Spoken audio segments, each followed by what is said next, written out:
¿Cómo están, queridos alumnos? Seguimos con nuestra filosofía y estamos recorriendo la historia. Esta vez vamos a ver ahora la segunda parte de la filosofía antigua. Ya hemos tocado en una clase anterior al filósofo Sócrates. Hoy vamos a ver a uno de sus grandes, si no el más grande discípulo de Sócrates, Platón. Platón nació en Atenas allá por el año 427 a.C. Era hijo de Aristón y Peritione, que procedía de una de las familias más antiguas y nobles del país griego. El suceso más importante en su formación intelectual fue su encuentro con Sócrates, del que fue discípulo durante 8 años. La influencia de Sócrates, de la que hablaremos más adelante, se muestra en la misma forma externa de los escritos platónicos, los diálogos que en un principio Platón dedicaba a presentar a su maestro. Los textos que conservamos de Platón mucho habla de Sócrates, de su filosofía, de su método, la famosa mayéutica, de cómo llegaba a sus alumnos. Lo veremos a continuación. En el año 387 a.C., Platón funda su escuela llamada la Academia. Esta institución dedicada a la enseñanza tomó el nombre de su emplazamiento, es decir, un lugar a escasos 2 kilómetros de las murallas de la ciudad, consagrado al héroe Academos. De ahí viene su nombre, la Academia. La filosofía de Platón ha sido y es muy conocida por intelectuales antiguos y actuales, pero digamos así, la parte más conocida de Platón es por su alegoría a la caverna o el mito de la caverna, que ya lo habíamos estudiado antes, o al menos lo hemos mencionado. Pone allí en nuestra diapositiva: el mito de la caverna de Platón es una de las alegorías sobre la realidad de nuestro conocimiento. Platón crea el mito de la caverna para mostrar en sentido figurativo que nos encontramos encadenados dentro de una caverna desde que nacemos, y cómo las sombras que vemos reflejadas en la pared componen aquello que consideramos real.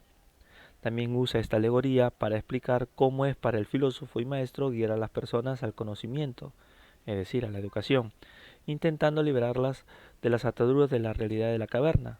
Según este filósofo, la gente llega a sentirse cómoda en su ignorancia y puede oponerse incluso violentamente a quienes intentan ayudarles a cambiar.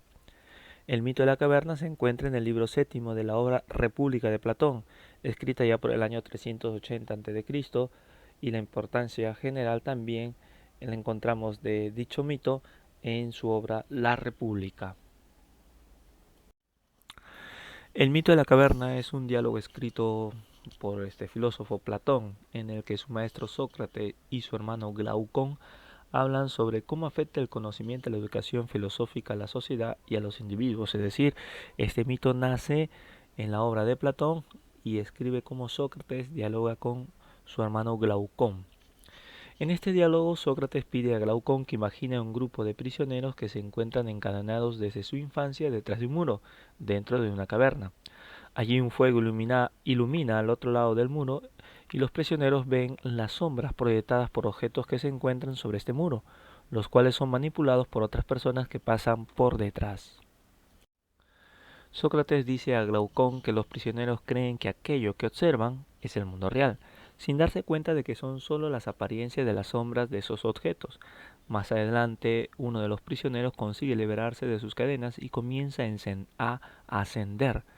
Este observa la luz del fuego más allá del muro, cuyo resplandor le ciega y casi le hace volver a la oscuridad. Poco a poco, el hombre liberado se acostumbra a la luz del fuego y con cierta dificultad decide avanzar. Sócrates propone que este es un primer paso en la adquisición del conocimiento. Después el hombre sale al exterior, en donde observa primero los reflejos y sombras de las cosas y las personas, para luego verlas directamente. Finalmente el hombre observa las estrellas, a la luna y al sol, y Sócrates sugiere que el hombre aquí razona de forma tal que concibe ese mundo exterior, mundo de las ideas, como un mundo superior. El hombre entonces regresa para compartir esto con los prisioneros en la caverna, ya que siente que debe ayudarles a ascender también como él al mundo real. Cuando regresa a la caverna por los otros prisioneros, el hombre no puede ver bien, porque se ha acostumbrado a la luz exterior. Los prisioneros piensan que el viaje le ha dañado y no desean acompañarle afuera. Platón, a través de Sócrates, afirma que estos prisioneros harían lo posible por evitar dicha travesía, llegando a matar incluso a quien se atreviera a intentar liberarlos. Hemos visto, queridos alumnos, la filosofía del mundo de las ideas de Platón, donde nos habla de, en este famoso mito de la caverna o la alegoría de la caverna, cómo uno sale de esa caverna para darse cuenta que la vida real no es en la caverna, sino fuera de ella. Ese es el filósofo, el que se da cuenta que este mundo no es real, sino el mundo real es el mundo de las ideas, es el mundo que no se puede palpar, que no se puede tocar y solo los filósofos pueden llegar. Y es por eso que este hombre que salió de la caverna regresa a la caverna no con intención de quedarse, sino con la intención de que sus compañeros, aquellos que estaban con él, salgan también, pero no les hacen caso y son capaces de matar a este personaje que había salido de la caverna. Platón va a decir que este hombre que salió de la caverna es Sócrates y por decir la verdad, por vivir realmente, valga la redundancia, la vida original, quiere que los demás también descubran esta vivencia. Y por eso van a matar a Sócrates bebiendo la famosa o el famoso veneno, la cicuta. Ahora, queridos alumnos, vamos a ver a Aristóteles, que nació en Estagira, Macedonia, allá por el año 384 a.C. Era hijo del influyente Nicómaco, médico personal del rey Amintas III, lo que facilitó más tarde sus conexiones con la corte de la capital, Pella, donde vivió en su juventud. La temprana muerte de sus padres cuando él tenía solo 17 años le puso en manos de su tutor, Proxeno de Atarneo, quien poco después decidió que el joven viajara a Atenas, al gran centro cultural de Grecia en la época, para instruirse. Aristóteles va a ser estudiante de Platón en su famoso centro de estudio, la Academia, donde permaneció 20 años. Aristóteles fue un discípulo que no quiso seguir los pasos de su mentor. Curioso, Platón sí siguió los pasos de Sócrates, pero añadió también una nueva filosofía. Aristóteles estudia a Sócrates, estudia a Platón, pero él no decide continuar su filosofía, sino se abre espacio para iniciar una nueva filosofía. Como dice allí, fundando una filosofía completamente distinta que ponía sus ojos más en la realidad que en el mundo de las ideas, del que fuera su maestro. Platón hablaba del mundo de las ideas y el mundo sensible. El mundo sensible es el mundo en el cual vivimos y el mundo de las ideas, para hablar cristianamente, es el cielo. Pero Aristóteles decía, no, no existe este mundo de las ideas, todo se da aquí, en este mundo real, sensible, aquí está todo. Así desarrolló métodos y principios que darían lugar a invenciones como la lógica y su teoría del conocimiento y sistema inductivo, el estudio de lo particular para alcanzar una verdad universal. Es decir, cuantas más cosas se dan de una manera igual, entonces, por ley, eso se tiene que dar siempre. Muchas veces probó esto Aristóteles y así se da. Se convertirá entonces en el primer paso para lo que luego conoceríamos como método científico. Para Aristóteles, la piedra angular del conocimiento es la experiencia, es decir, con tus sentidos poder captar la realidad y la información que nos llega por los sentidos. Pese a ser discípulo de Platón, Aristóteles fundó un sistema filosófico propio, como habíamos dicho anteriormente, alejado de algunas de las más importantes teorías de su maestro, como el mundo de las ideas. Si Platón hablaba de la existencia de dos dimensiones distintas de la realidad, es decir, el mundo sensible, el mundo que yo puedo ver, tocar, sentir, y el mundo inteligible de las ideas, que es el mundo de las cosas que yo no puedo ver, de las cosas que yo no puedo tocar. Dice Aristóteles, lo va a rechazar y él va a apostar por la idea de que el mundo es solamente uno, sin compartimientos. Entonces, para Platón, digamos así, existían dos mundos, el mundo real y el mundo inteligible, el mundo sensible y el mundo de las ideas. Eh, Platón decía que las verdaderas cosas, la realidad está en el mundo inteligible, en el mundo de las ideas. Esto, lo que vemos aquí, es la apariencia, es como el mito de la caverna, es como si estuviéramos viendo las sombras de lo que es la realidad. ¿no? Es, por ejemplo, yo veo aquí una silla, lo puedo tocar, puedo sentir, pero la existencia de la silla como tal no está aquí, sino está en el mundo de las ideas. Y es ahí donde yo tengo que esperar, porque ahí encuentro la perfección de las cosas. Aquí la silla se despinta, se raya, se rompe, se quema, se malogra, se destruye. En el mundo de las ideas la silla es eterna, no sufre esas variaciones. Por lo tanto, allí es donde tenemos que aspirar. Aristóteles decía no. Aristóteles hablaba de un solo mundo. Aquí está la silla, y esta silla, si bien es cierto, se desgasta, si bien es cierto, se pinta de un color, se pinta de otro, se puede quemar alguna parte, etcétera, pero la esencia de aquello que le hace silla se mantiene inmutable. Es decir, es como decir el alma. Tú puedes sufrir muchas variaciones físicamente, pero tu alma está intacta. Igual, no es que Aristóteles aplique ese término a las cosas, alma, no. Las cosas no tienen alma para Aristóteles, pero él le llama la esencia, aquello que le hace ser silla, se mantiene. Así como hemos visto un taquito de la filosofía de Platón con el mito de la caverna, vamos a ver ahora un taquito, algo chiquito, sobre la filosofía de Aristóteles. Él hablaba del motor inmóvil. Dice, para Aristóteles, todo aquello que se mueve es movido a su vez por una causa, y así sucesivamente. Por tanto, ha de existir algún tipo de motor en el inicio, algo que no sea movido por nadie y que sea lo que desencadena el proceso. Es decir, es como, no sé si ustedes, queridos alumnos, han jugado el dominó, si ponen las fichas delante o paradas, perdón, una tras otra, si mueves una fichita, esa fichita cae sobre encima de una y esa sobre otra y así sucesivamente hasta el final. Y lo puedes hacer con cualquier cosa, ¿no? Va cayendo, va cayendo, va cayendo. Entonces, alguien, para que caiga algo, ha tenido que haberlo impulsado alguien detrás y ese alguien detrás y así sucesivamente. Entonces, dice Aristóteles que tiene que haber algo que haya ocasionado todo eso, pero que no haya nadie detrás. No haya nadie que le vaya a ocasionar el movimiento, sino que él mismo causa. Y al mismo tiempo lo causa, pero sin moverse. Por eso Aristóteles habla del motor inmóvil. Santo Tomás de Aquino, filósofo, teólogo santo de la Edad Media, coge Aristóteles esta teoría del motor inmóvil y dice, es verdad, todas las causas son causadas por algo, valga la redundancia, pero tiene que haber algo incausado y que cause. Es decir, que nadie lo cause, que nadie produzca su movimiento, pero él pueda producir los movimientos a los demás sin él moverse. Tal vez es un poco complicado esto, lo que decía Aristóteles, y Santo Tomás coge esto, como decíamos, y él dice, mira, esta causa incausada le da nombre, le dice que es Dios. Entonces, este primer motor inmóvil es lo que él relaciona con algún tipo de ser divino, responsable además de la unidad del mundo, del orden y las reglas que lo originan. Muy bien, queridos alumnos, la filosofía de Platón y Aristóteles es mucho más amplia. Hemos tocado dos cachitos, uno para cada uno, tanto para Platón con el mito de la caverna y Aristóteles con el motor inmóvil.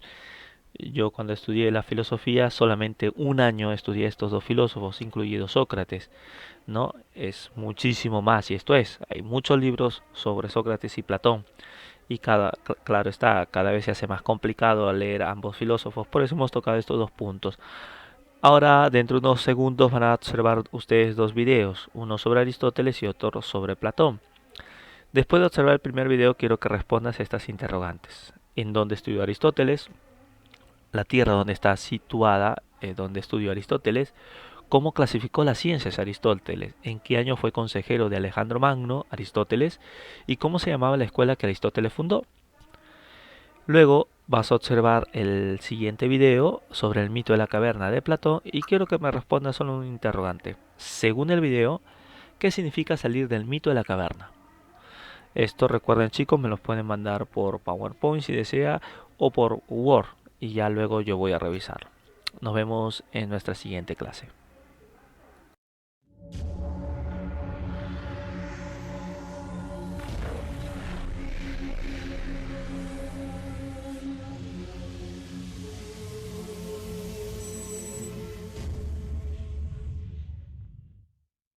¿Quién fue Aristóteles? nació en Estagira, el reino de Macedonia. Su padre fue médico del rey Amintas III de Macedonia, lo cual influenciaría a lo largo de su vida. A la muerte de sus padres y con 17 años, fue enviado por su tutor a Atenas, por entonces un importante centro intelectual del mundo griego, para que estudiase en la Academia de Platón, quien ya tenía fama esparcida por Grecia. Allí permaneció por 20 años aprendiendo de la mano de su maestro. Aristóteles construyó un sistema filosófico propio. Previo a ello, sometió a crítica la teoría de las ideas de su maestro. Platón había propuesto la existencia de dos dimensiones en la realidad, el mundo sensible y el mundo intangible. Para Aristóteles, el mundo no tiene compartimientos, y establece que la esencia está unida inseparablemente a la materia, constituyendo juntas el ser, que es la sustancia. En palabras más simples, Aristóteles decía que para lograr una ética correcta se tiene que ocupar tanto la cabeza como el corazón. Aristóteles fue un pensador con espíritu empirista, esto es, que buscó fundamentar el conocimiento humano en la experiencia. Una de las primeras preocupaciones fue encontrar una explicación racional para el mundo que lo rodeaba. Fue, entre tantas cosas, el autor de la primera clasificación de los animales. Demostró por varios métodos la esfericidad de la Tierra y sostuvo que ésta está situada en el centro del universo. Es el primero en clasificar las ciencias, que dividió en teóricas, prácticas y poéticas. Escribió además varios libros, de los cuales se conservan fragmentos. Tras la muerte de Platón en el año 347 a.C., Aristóteles decide emprender un viaje por distintas ciudades de Grecia. Es por esta razón que aproximadamente en el año 343 a.C., el rey Filipo II de Macedonia llama al filósofo griego para que fuera el consejero de su hijo de 13 años, que más tarde sería conocido como Alejandro Magno. En la última etapa de su vida, fundó el Liceo en Atenas, donde enseñó hasta un año antes de su muerte, la cual fue el año 322 a.C. por causas naturales. Y este fue Aristóteles, quien resumió el saber de su época, pero brilló especialmente en las ciencias naturales descriptivas, y ha sido uno de los pilares de la filosofía occidental.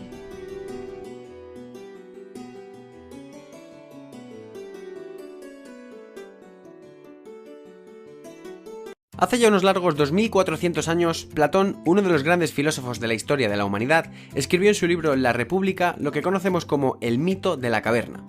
Este mito, que es en realidad una alegoría, es una representación metafórica de la vida humana en un determinado sentido.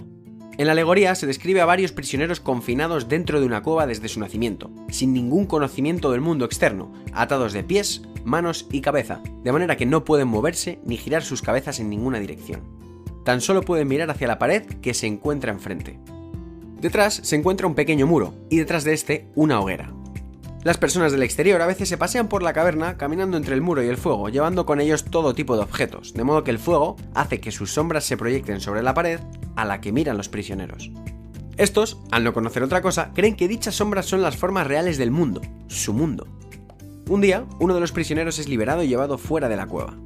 Al principio, el drástico cambio entre oscuridad y luz le produce ceguera temporal, desorientándole por completo e impidiéndole ver con claridad las formas reales del mundo exterior. Tras unos segundos de habituamiento, el exprisionero empieza a recuperar la visión poco a poco, comenzando a vislumbrar las formas reales de las sombras proyectadas que hasta el momento había conocido. Al principio no da crédito de lo que ven sus ojos, pero cuando estos se han terminado de adaptar gradualmente, se da cuenta de que las formas reales son mucho más claras, su profundidad, su contorno, sus colores, los sonidos que producen. Ahora todo es real. El exprisionero regresa a la cueva para compartir este gran descubrimiento con sus compañeros, pero al entrar, sus ojos ya no están acostumbrados a la oscuridad, y de nuevo se queda temporalmente cegado sin poder ver las sombras proyectadas en la pared. Sus excompañeros prisioneros creen que el hecho de haber salido al exterior le ha vuelto completamente estúpido además de ciego, y se niegan violentamente a ser liberados. Esta historia es una alegoría de la vida de aquellas personas que buscan y encuentran la verdad. Los prisioneros son las personas que no se cultivan, los seres humanos ignorantes que dan por sentada su realidad y su única perspectiva. Las personas sin hambre de conocimiento y sin ambición de crecimiento, las personas que no se cuestionan. El sol es la luz de la razón y el conocimiento que hace brillar la vida. Y el rechazo de los prisioneros al exprisionero retornado es el rechazo que toda persona con conocimiento sufre cuando expone su sabiduría y verdad ante un mundo ignorante. Las personas no solo se sienten cómodas y confiadas en su ignorancia, sino que son hostiles hacia quienes lo señalan. Todos nacemos en la cueva, todos somos ignorantes al nacer, pero es nuestro deber y nuestra responsabilidad para con nosotros mismos explorar la manera de salir de nuestras cuevas, romper con nuestros paradigmas que son las cadenas que nos atan a la cueva, abandonar la falsa creencia de que nuestra verdad es la única y nuestra realidad es la única tangible. Muchas de las cosas que perseguimos, como la fama, el dinero, la belleza absoluta, la pareja perfecta o el trabajo de ensueño, son mucho menos reales de lo que creemos y a menudo son fantasmas proyectados sobre nuestras frágiles y erróneas mentes. Salir de la caverna significa abrir nuestra mente a nuevas perspectivas, respetar y aprender de la diversidad que nos ofrece la opinión. Se trata de aprender a escuchar, de no tratar de imponer nuestra verdad sobre los demás como haría un nazi, de experimentar con lo nuevo y cuestionar lo viejo, de ser humildes y ganar conciencia de que el conocimiento es infinito y nosotros no lo poseemos.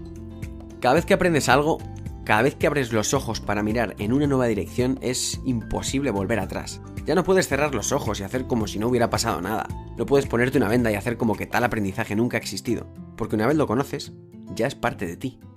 Y cuando trates de ponerte la venda, te quemará, porque estarás tratando de engañarte a ti mismo. Todos contamos con falsos paradigmas, puntos de vista impuestos por las circunstancias de la vida, por la manera en la que hemos crecido, por nuestro entorno o incluso por la suerte que hemos tenido. Y ser consciente de la existencia de estos paradigmas es el primer paso para romper con ellos y darnos la oportunidad de contemplar las cosas desde puntos de vista que, aunque siempre han estado enfrente de nosotros, nunca nos habíamos detenido antes a mirarlos.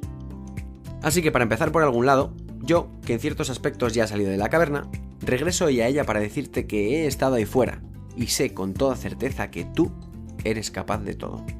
Que tus mayores limitaciones no son económicas, no son sociales y no son físicas, son mentales. Que tu mayor enemigo no está fuera, sino dentro. Que solo tú puedes romper esas limitaciones con la espada de la actitud. Que el trabajo duro es mucho mejor que la virtud. Que la desgracia sí viene por sí sola, pero la suerte no lo hace. Y ahora es tu turno. Puedes creerme y soltar tus cadenas, o rechazarme y quedarte en la cueva.